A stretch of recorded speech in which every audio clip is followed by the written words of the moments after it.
Beauty and the Beast. Once upon a time there lived a girl named Belle in a village. She felt dissatisfied with her life in the village and hoped for more adventure in her life. She loved reading and got lost in the books and the adventure that was there. She looked down upon the other villagers, and even so far as to believe they were incompetent. She was also bothered by one villager, Gaston, who was extremely popular, and a hunter who desperately wanted her as a wife. He was extremely infatuated with her and constantly flirted even after she gave adamant no's.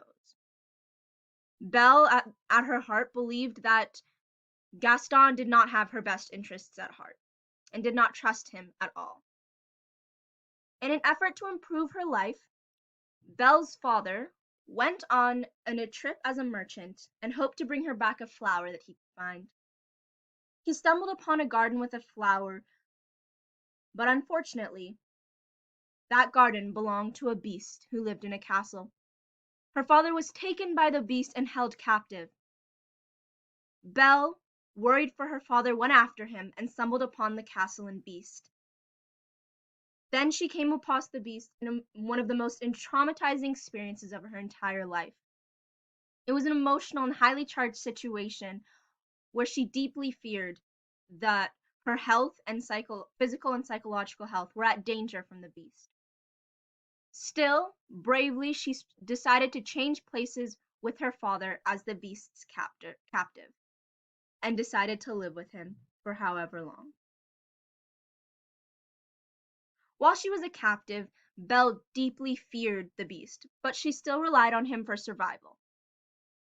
She began to attempt to appease the beast so that he would never feel inclined to harm her.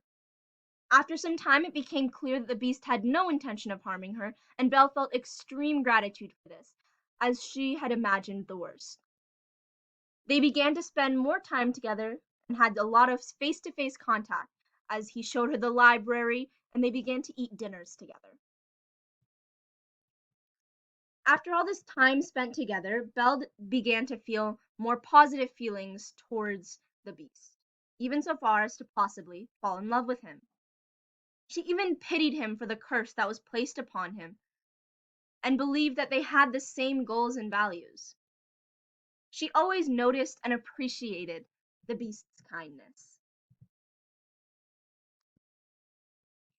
Although she was feeling extremely strong feelings for the beast's possible love, she did miss her father and decided to go back to the village to check on him.